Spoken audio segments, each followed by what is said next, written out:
The escape pod screamed through Earth's atmosphere like a dying star, its hull glowing cherry red against the storm-darkened sky.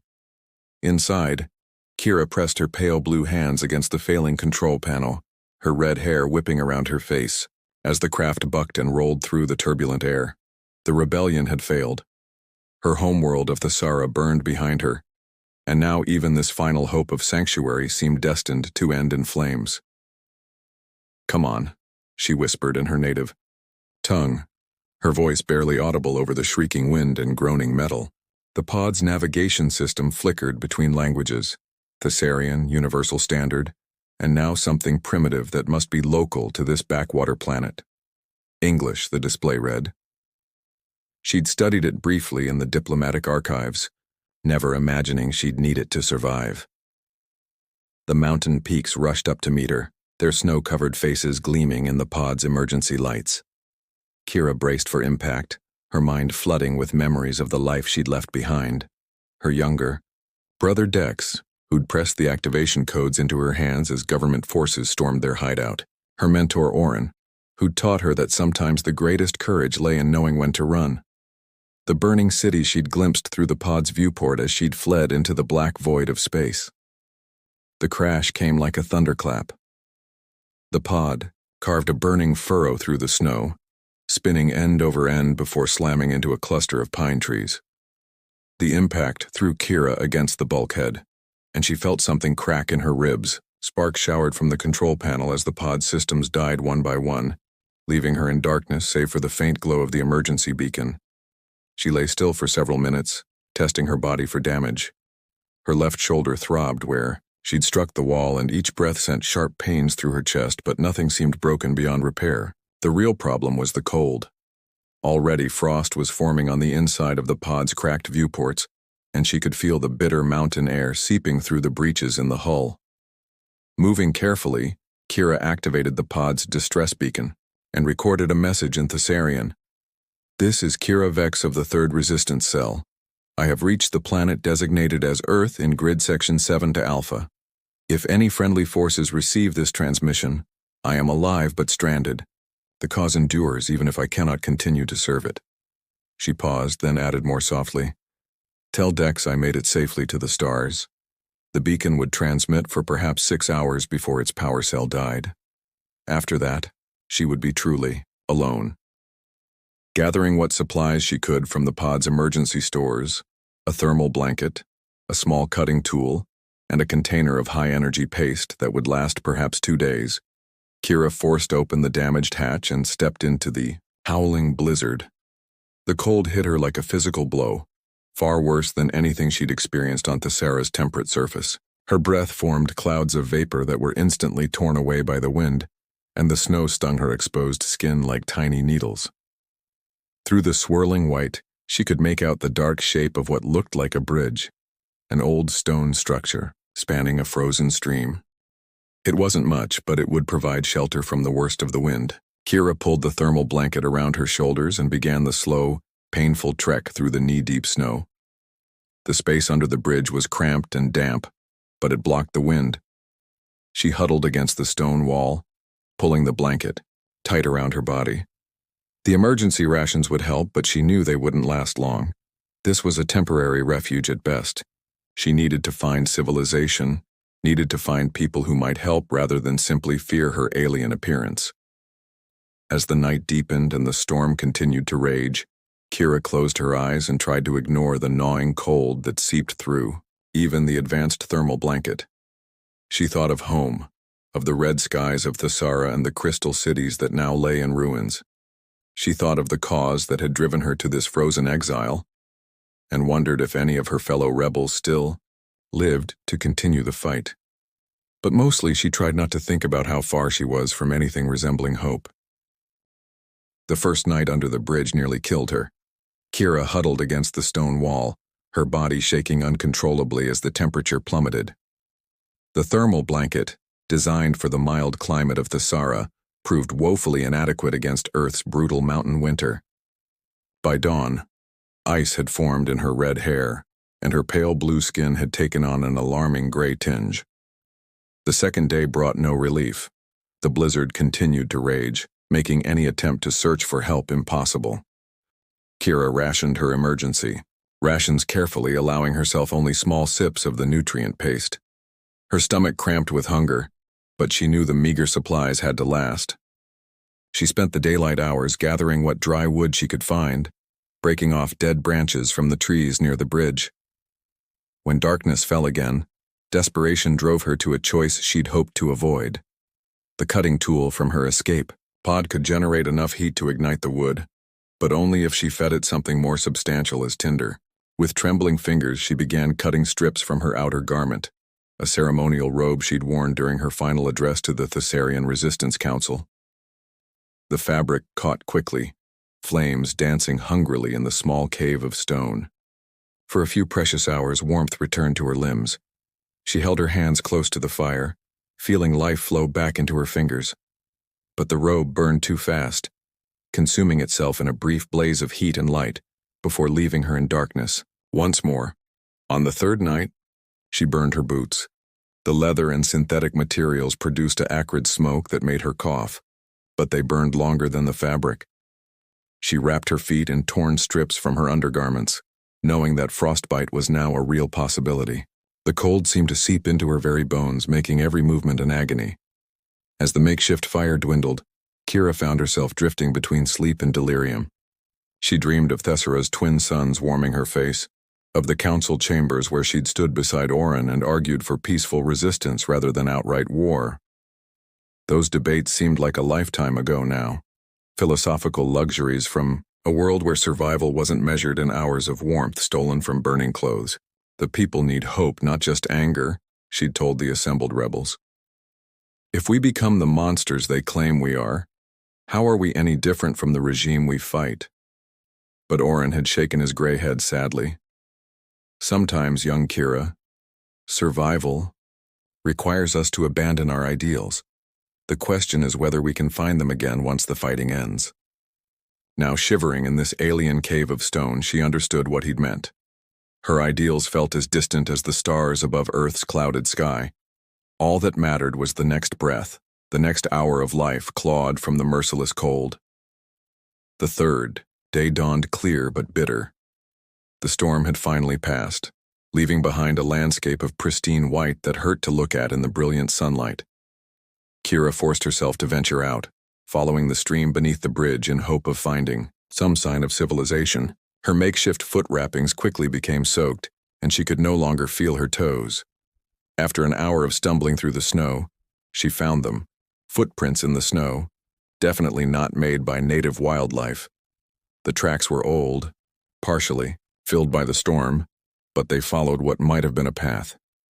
Hope fluttered weakly in her chest as she turned to follow the trail, but her strength failed her before she'd gone 100 meters. The combination of cold, hunger, and injury sent her stumbling back to the bridge's shelter, where she collapsed against the stone wall. Her emergency rations were gone. Her clothes were reduced to tattered remnants. She had perhaps one more night's worth of burnable material before she'd have nothing left to feed a fire. As darkness fell on the fourth night, Kira made a decision that felt like surrender and salvation at once. She would burn her remaining undergarments and use that final warmth to make one last attempt to find help. If she failed, at least she would die moving toward hope, rather than huddled in despair. The flames from her last clothing flickered weakly in the stone alcove. She held her hands over them, memorizing the sensation of warmth, knowing it might be the last she'd ever feel. When the fire died to embers, she gathered the thermal blanket around her naked form and stepped out into the night. The snow crunched under her bare feet, each step sending shards of pain up her legs. But there, in the distance, she could see it, a faint golden glow that spoke of warmth, of shelter, of human habitation. A farmhouse, perhaps, or a cabin. It didn't matter what it was, only that it represented life in this frozen wasteland. Kira began walking toward the light, her body swaying with exhaustion and cold. Behind her, the bridge that had sheltered her for 3 nights disappeared into darkness. Ahead lay either salvation or a slightly more comfortable place to die. She chose to believe in salvation. Thomas Brennan had lived alone on the mountain farm for 3 years. ever since Emma's cancer had finally claimed her. The isolation suited his grief. No neighbors close enough to offer unwanted sympathy, no daily reminders of the life he'd lost. He'd grown accustomed to the silence, to evenings spent reading by the fire with only his old border collie Rex for company.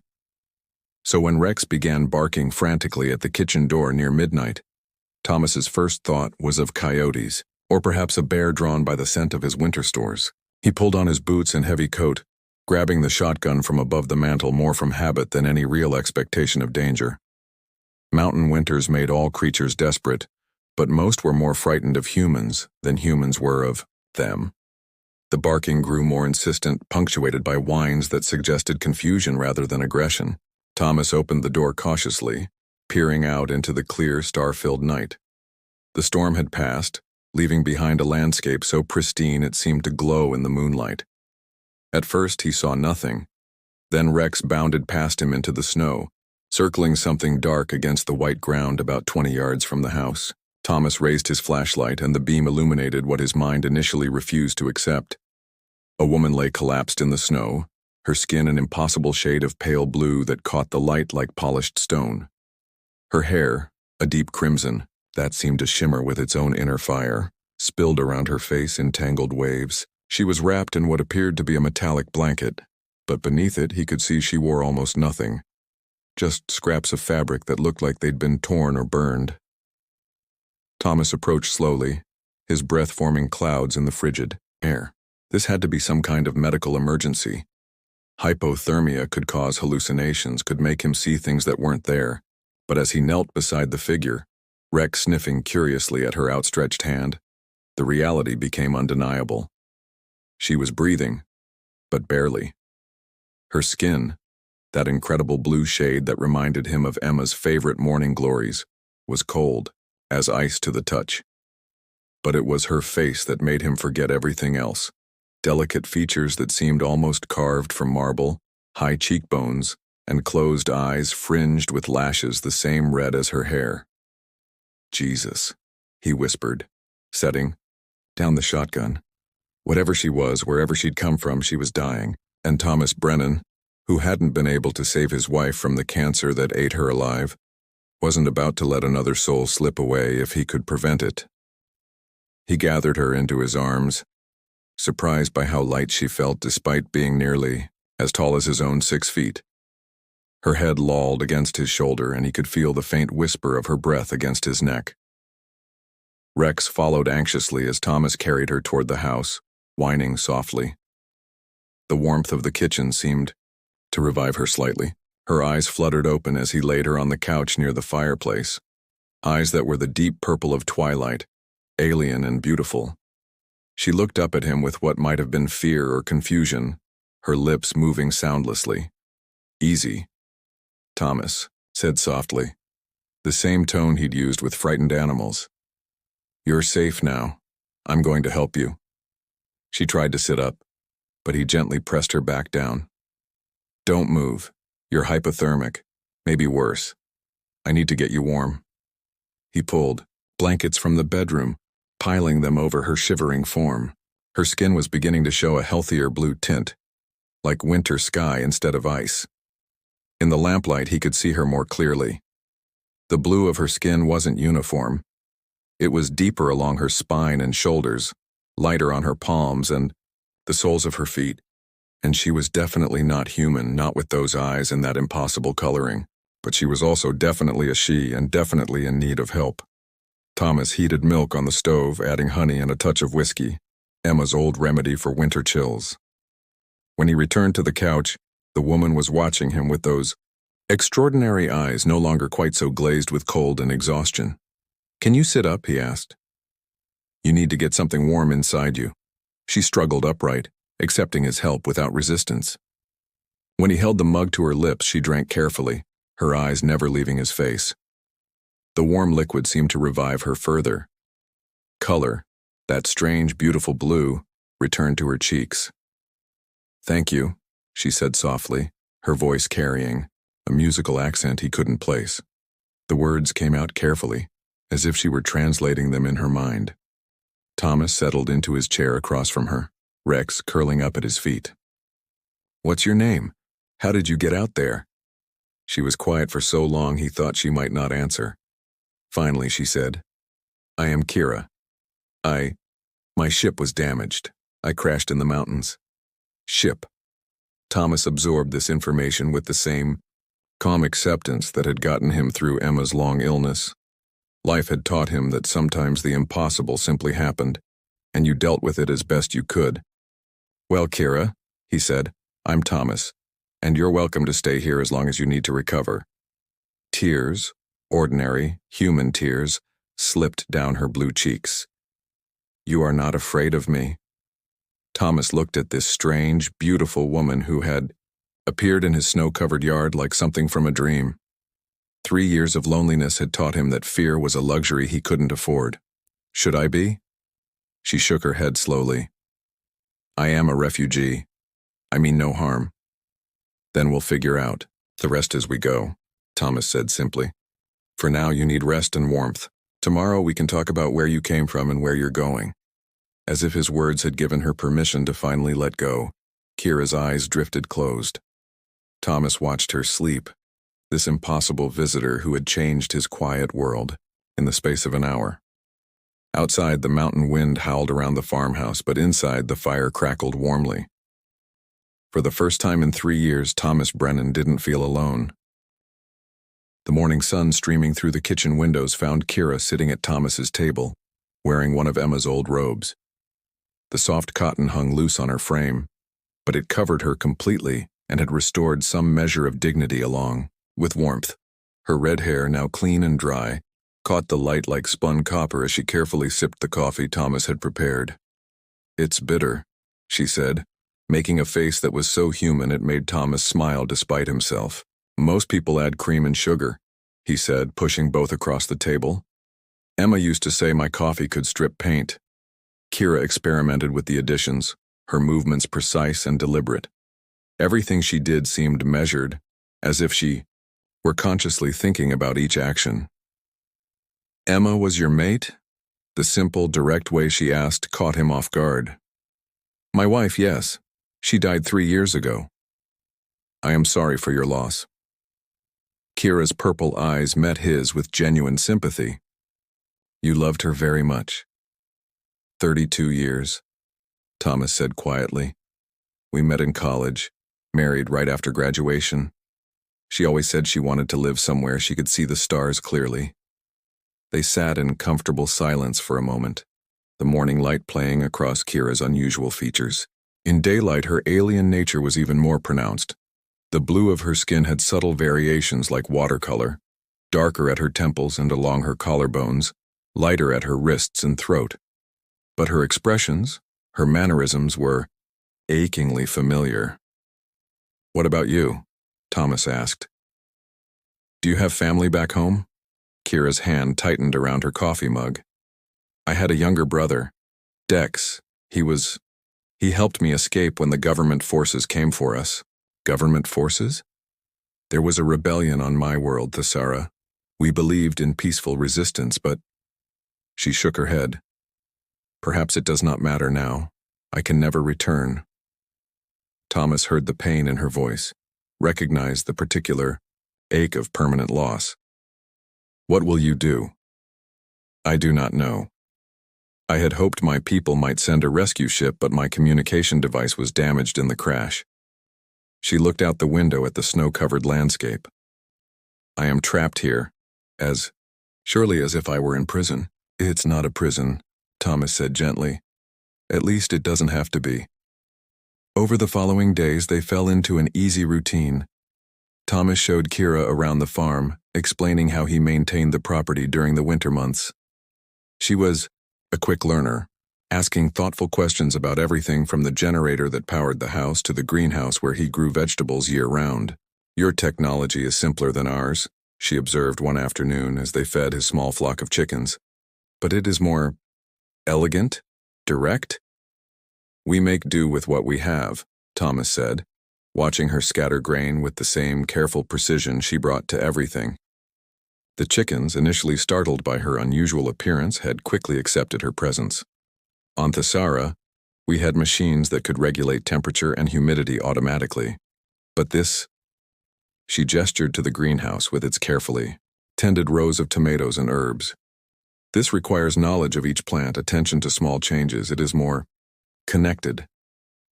That evening, as they sat by the fire, Kira told him more about her world. Cities that floated above purple seas. Technologies that seemed like magic to Thomas's practical mind. A culture built around consensus and cooperation rather than competition. Sounds beautiful, Thomas said. It was. But perhaps it was too beautiful, too peaceful. We were not prepared when the hegemony decided we had resources they needed. Her voice grew bitter. They offered us partnership. When we refused, they offered us subjugation. When we refused that, they simply took what they wanted. Thomas reached across the space between their chairs and took her hand. Her skin was still, cooler than human normal, but it warmed under his touch. I'm sorry. The simple contact seemed to break something open in her. She began to cry, not the quiet tears of that first night, but deep, wrenching sobs that shook her entire body. Without thinking, Thomas moved to the couch and pulled her into his arms. She fit against him perfectly, her head tucked under his chin. He stroked her incredible hair and murmured the same comforting nonsense he'd whispered to Emma during her worst nights. Gradually, Kira's sobs quieted to hiccups, then to steady breathing. Thank you, she whispered against his chest. I have not been able to mourn properly. There was no time for grief when survival required all my strength. They stayed like that as the fire burned lower, her alien warmth pressed against him, her fingers eventually finding their way to the buttons of his flannel shirt. When she looked up at him, her purple eyes were bright with more than tears. Thomas, she said softly, and the way she spoke his name made something in his chest clench with longing he'd thought buried with Emma. He cupped her face in his hands, his thumbs tracing the elegant line of her cheekbones. Her skin was like silk but warmer now, heated from within. Are you sure? Her answer was to rise up and press her lips to his. The kiss was tentative at first, then deeper as she learned the shape of his mouth. Her lips were soft and tasted faintly of the herbal tea she'd grown fond of. When they broke apart, both were breathing hard. I have been alone for so long, she whispered. Since before I left the Sara. The rebellion consumed everything. There was no room for personal connections, for tenderness. So have I, Thomas admitted. I thought I'd forgotten how to want anything beyond just getting through each day. This time when they kissed, there was nothing tentative about it. Thomas felt years of loneliness dissolving under the warmth of her mouth, the surprising strength of her arms around his neck. When she stood and took his hand, leading him toward the bedroom, he followed without hesitation. In the lamplight, her blue skin seemed to glow from within, patterns of slightly darker color flowing across her shoulders and down her spine like abstract art. She was beautiful in a way that transcended species, alien and familiar at once. You're incredible. He breathed against her throat, tasting the salt of her skin. Her answer was a soft gasp as his lips found the hollow at the base of her neck, where her pulse beat strong and steady. Whatever differences existed between their species, desire was a universal language they both spoke fluently. Later, as they lay tangled together under the quilts Emma had made, Kira traced lazy patterns on Thomas's chest with her fingertips. What happens now? He asked softly. I do not know, she admitted. But for the first time since leaving Thesara, I am not afraid to find out. Spring came early to the mountain valley, melting the snow in great rushing streams that sang their way down toward the distant river. Kira stood in the doorway of the greenhouse, watching Thomas transplant seedlings with the patient care she'd come to love about him. 3 months had passed since that first desperate night, and she had learned to read the subtle signs of changing seasons on this strange, beautiful world. The soil temperature is perfect now, Thomas said without looking up from his work. These tomatoes will be ready for the garden in another week. Kira smiled at his unconscious confidence that she would still be here in a week, a month, a season. The certainty in his voice had become one of her favorite sounds, along with his morning humming as he made coffee and the way he murmured her name in his sleep. But today carried a shadow that neither of them wanted to acknowledge. Last night, her salvaged communication device had finally received a signal, faint and intermittent, but unmistakably Thessarian in origin. A search ship, broadcasting on emergency frequencies looking for survivors of the Exodus. "Thomas," she said softly. He looked up then, and she saw in his eyes that he already knew. They had grown too close for secrets, too intertwined for either to hide their thoughts from the other. "How long do we have?" he asked quietly. "The signal will grow stronger as they approach. Perhaps 2 days, maybe 3. She moved to kneel beside him in the rich earth, her hands joining his among the delicate green shoots. "They will not stay long. Search ships cannot risk detection by Earth's governments." Thomas nodded, his jaw tight with suppressed emotion. They had known this moment would come, had tried to prepare for it during the long winter nights when they lay skin to skin, sharing stories and dreams, and the quiet intimacy of two souls who had found unexpected sanctuary in each other. "What do you want to do?" he asked. It was such a Thomas question, direct, honest, offering her the choice without trying to influence it. Kira loved him fiercely for that restraint, for the way he had never once asked her to choose between her people and him, though she knew the question lived in his heart. "I want to stay," she said simply. "But I do not know if I can abandon my responsibility to the other refugees. There are children among them, Thomas. Families separated in the evacuation. They need medical supplies, safe coordinates for uninhabited worlds, someone who understands both their language and their needs. And you're the only one who can provide that." Kira was quiet for a long moment, considering. "Perhaps not the only one, but I am one of the few with diplomatic training who escaped. The others will be looking to me for guidance." That evening, they made love with desperate tenderness, as if they could somehow store up enough closeness to last through whatever separation awaited them.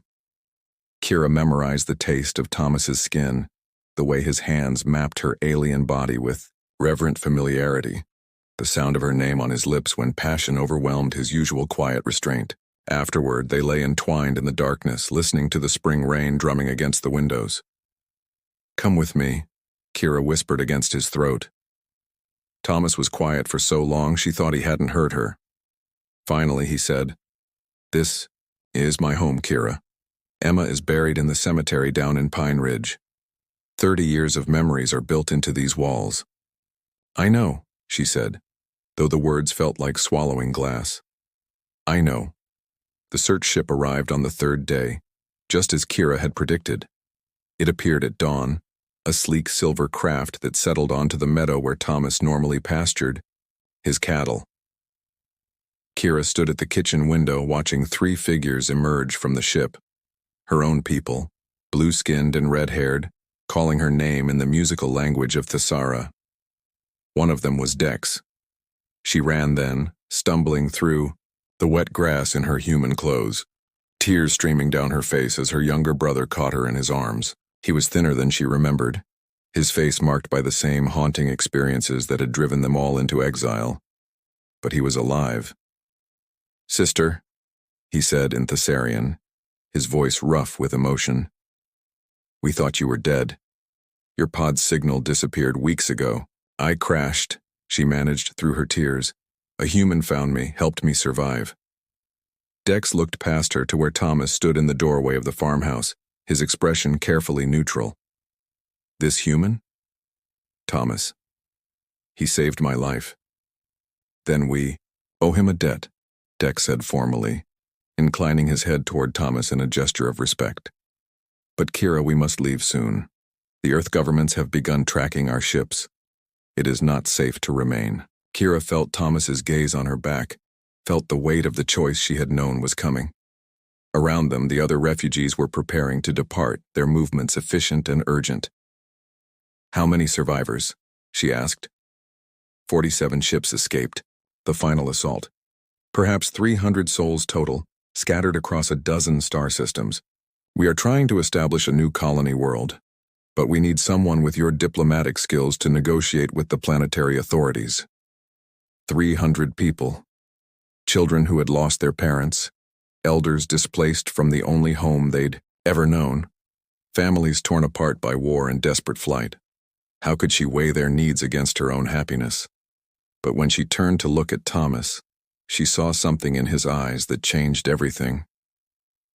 "Go," he said quietly. "They need you." "Thomas, I'll be here when you get back." The simple statement hit her like a physical blow. "When I get back?" Thomas walked toward them, his movement steady despite the pain she could see in his face. "You're not abandoning anyone, Kira. You're going to help your people find a new home, establish their colony, set up their government. That's what diplomats do, right? And when that's done, when they're settled and safe, you'll come back."